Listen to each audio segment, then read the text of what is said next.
So India was England second టీ20 match preview. After disappointing Border Gavaskar Trophy జరుగుతున్న first series ఇది. First టీ20ఐలో India performance చాలా బాగుంది, okay. But what about the second టీ20ఐ? And అలాగే ఇప్పుడు మహమ్మద్ షమీ టీంలోకి వస్తాడు అంటున్నారు. ఒకవేళ మహమ్మద్ షమీ వస్తే మన ఇండియన్ ప్లేయర్స్లో ఎవరు బయటికి పోతారు? సో ఇలాంటివన్నీ కూడా మనం ఈ మ్యాచ్ డిస్కషన్లో చెప్పుకుందాం. So welcome back to cricket pitch meetings. మీరు కనుక నా ఛానల్ కొత్తగా వచ్చినట్టయితే లైక్, షేర్, సబ్స్క్రైబ్ కొట్టేయండి. సో ఫస్ట్ మనం మ్యాచ్ జరగబోయే చపాక్ స్టేడియం తాలూకా పిచ్ రిపోర్ట్ చూద్దాం. పిచ్ రిపోర్ట్ సంగతి నీకు ఎందుకురా అని అడగద్దు, ఎందుకంటే మనిషికి గుండెకాయ అలాంటిదో మ్యాచ్కి వెళ్ళడానికి పిచ్ రిపోర్ట్ అలాంటిది అనమాట. సో ఈ చపాక్ స్టేడియం తాలూకా బిహేవియర్ ఎలా ఉండబోతుంది, ఇది ఎవరికి అనుకూలించబోతుంది అని చూసుకుంటే, చపాక్ స్టేడియం అనేది జనరల్గా స్పిన్నర్కి మోస్ట్లీ అనుకూలిస్తుంది. సో మ్యాచ్ ప్రోగ్రెస్ అయ్యే కొద్దీ పిచ్ అనేది చాలా స్లోగా మారిపోద్ది. అంటే ఇది టీ20 అని నాకు తెలుసు, బట్ టీ20లో కూడా టోటల్ 40 అవర్స్ ఆడాలి కాబట్టి మీకు ఈ విషయం నేను చెప్తున్నాను. సో ఇలాంటి స్లో పిచ్చెస్ అనేవి జనరల్గా స్లో పేసర్స్కి అనుకూలంగా ఉంటాయి. అంటే లైక్ మన హార్దిక్ పాండ్యా అవ్వచ్చు, నితీష్ కుమార్ రెడ్డి, ఇలాంటి వాళ్ళకి చాలా పాజిటివ్గా ఉంటాయి అనమాట. కానీ అక్కడ మనం చూసుకుంటే ఇంగ్లాండ్ పేసర్స్లో అందరూ 145, 150 ఎవరు తగ్గరు అనమాట. సో అలాంటి వాళ్ళకి పిచ్ కష్టం. అంటే నా ఉద్దేశం మన జోఫ్రా ఆర్చర్ కానీ, అట్కిన్సన్ కానీ, వీళ్ళందరూ కూడా చాలా టాప్ స్పీడ్తో బౌలింగ్ చేస్తుంటారు. ఇలాంటి వాళ్ళకైతే పిచ్ చాలా కష్టం. ఎందుకంటే ఇలాంటి పిచ్లో పేస్ ఆఫర్ ఇస్తే ఓఫర్ పగిలిపోయేలా బాల్ సిక్సెస్ వెళ్తుంటాయి అనమాట. అండ్ ఈ చపాక్ స్టేడియంలో 200 స్కోర్ అంటే పార్ స్కోర్ అని చెప్పుకోవచ్చు. దాంతోపాటు మన యావరేజ్ స్కోర్ చూసుకుంటే 150 to 170 అని చెప్పుకోవచ్చు. సో ఇలాంటి స్లో పిచ్చెస్, అది కూడా స్పిన్నర్కి అనుకూలించే పిచ్చెస్ మీద మన అక్షర్ పటేల్ కానీ, వరుణ్ చక్రవర్తి కానీ, రవి బిష్ణోయ్ కానీ, ఇలాంటి వాళ్ళు చెలరేగే ఛాన్స్ అయితే చాలా క్లియర్గా ఉంది. అండ్ ఇప్పటి వరకు ఇక్కడ టోటల్గా లాస్ట్ 10 మ్యాచెస్ మనం చూసుకుంటే 102 వికెట్లు అయితే పడ్డాయి. ఆ 102 వికెట్లు కూడా పేసర్స్ అయితే 62 వికెట్లు తీస్తే స్పిన్నర్స్ వచ్చి 40 వికెట్లు తీశారనమాట. సో ఇది ఓవరాల్గా మన పిచ్ రిపోర్ట్ అనమాట. సో పిచ్ రిపోర్ట్ తర్వాత మనం చూసుకోబోయేది టాస్ గురించి అనమాట. సో అసలు టాస్ గెలిచిన టీం ముందు బ్యాటింగ్ చేయడం బెటరా లేకపోతే చేజింగ్ చేయడం బెటరా అని చూసుకుంటే, మీలో అందరూ ఏమనుకుంటారంటే ఇది వింటర్ కాబట్టి డ్యూ ఫ్యాక్టర్ ఉంటుంది, మంచు పడుతుంది కాబట్టి టాస్ గెలవగానే సెకండ్ బ్యాటింగ్ చేస్తే చేసింగ్ ఈజీగా ఉంటుంది అని అనుకుంటే మీరు పప్పులో కాలేసినట్టే. ఎందుకంటే ఇక్కడ మనం చూసుకుంటే ఇది స్లో పిచ్. సో ఇలాంటి స్లో పిచ్చెస్ మీద సెకండ్ బ్యాటింగ్ చేయడం అనేది అంత మంచిది కాదు. ఎందుకంటే సెకండ్ బ్యాటింగ్లో ఇలాంటి స్లో పిచ్చెస్ మీద రన్స్ అనేవి రావు కాబట్టి ఇక్కడ సెకండ్ బ్యాటింగ్ అంత మంచిది కాదని నేను అనుకుంటున్నాను. దాంతోపాటు ఇక్కడ ఇప్పటి వరకు జరిగిన మ్యాచెస్ ఎలా ఉన్నాయి, వాటి రిజల్ట్ ఏంటి, సెకండ్ బ్యాటింగ్ చేసిన టీంకి ఎలా ఉంది, ఫస్ట్ బ్యాటింగ్ చేసిన టీంకి ఎలా ఉంది చూసుకుంటే టోటల్గా ఈ పిచ్ మీద 2 టీ20 ఇంటర్నేషనల్స్ అయితే జరిగాయి. అందులో ఒక మ్యాచ్ వచ్చి ఫస్ట్ బ్యాటింగ్ చేసిన టీం గెలిస్తే ఇంకొక మ్యాచ్ వచ్చి సెకండ్ బ్యాటింగ్ చేసిన టీం గెలిచిందనమాట. అలాగే ఓవరాల్గా ఈ పిచ్ మీద 85 మ్యాచెస్ అయితే జరిగాయి టీ20 ఇవి. అందులో ఐపీఎల్స్ ఉంటాయి, అలాగే లోకల్ లీగ్ మ్యాచ్, ఇవన్నీ కలిపి 85 మ్యాచ్లు ఉన్నాయి. సో ఈ 85 మ్యాచ్ల్లో కూడా 49 మ్యాచెస్ ఓన్లీ చేజింగ్ చేసిన టీమ్సే గెలిచాయి. కేవలం 36 మ్యాచ్ మాత్రమే ఫస్ట్ బ్యాటింగ్ చేసిన టీమ్స్ గెలిచాయి. సో దీన్ని బట్టి మనం అర్థం చేసుకోవాల్సింది ఏంటంటే ఇలాంటి పిచ్ మీద చేజింగ్ చేయడం అనేది అంత మంచి చాయిస్ అయితే కాదు. సో ఈ పిచ్ మీద first batting is best option అని చెప్పుకోవచ్చు.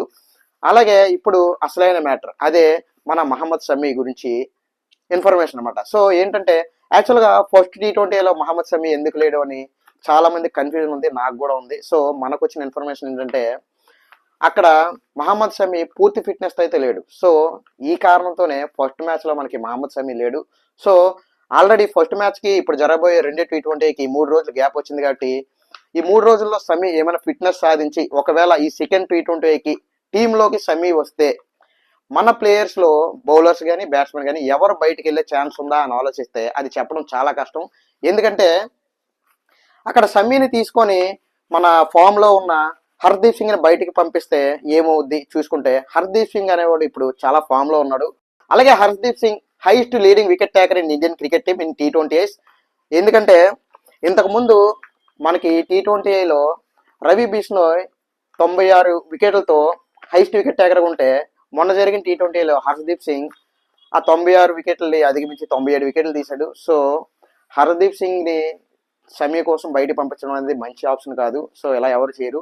ఇంకా మిగిలింది చూసుకుంటే మన హార్దిక్ పాండ్యా, నితీష్ కుమార్ రెడ్డి. సో హార్దిక్ పాండ్యాని కానీ షమీ కోసం మనం సాక్రిఫైస్ చేసాం అనుకోండి, టీమిండియా బ్యాటింగ్లో వీక్ అయిపోద్ది. అలాగే నితీష్ కుమార్ రెడ్డిని చూసుకున్న హర్షదీప్ సింగ్ కోసం నితీష్ కుమార్ రెడ్డిని త్యాగం చేస్తే లోయర్ ఆర్డర్లో మనకి బ్యాటింగ్ వీక్ అయిపోద్ది. సో నేనైతే ఎట్టి పరిస్థితుల్లో మహమ్మద్ షమి కోసం వీళ్ళని తీసి బయటికి పంపిస్తారని నేను అనుకోవట్లేదు. సో అసలు టీమిండియా మేనేజ్మెంట్ ఏం చేస్తుంది మహమ్మద్ షమి విషయంలో అనేది మనం చూడాలి. అండ్ ఇంకా టీమిండియా ప్లేయింగ్ 11, ఇంకా మన ఇంగ్లాండ్ ప్లేయింగ్ 11 విషయానికి వస్తే ఇంగ్లాండ్ ప్లేయింగ్ 11లో ఎలాంటి చేంజెస్ అయితే ఉండకపోవు టీంలో. ఎందుకంటే వాళ్ళు మ్యాక్సిమం 4 పేసర్స్తోనే బరిలోకి దిగుతారు కాబట్టి ఆలోచించాల్సింది ఒక్క ఆదిల్ రషీద్ కోసం. సో ఆ ఆదిల్ రషీద్ ప్లేస్లో మేబీ రెహాన్ అహ్మద్ ఏమైనా తీసుకుంటారనేది చూడాలి.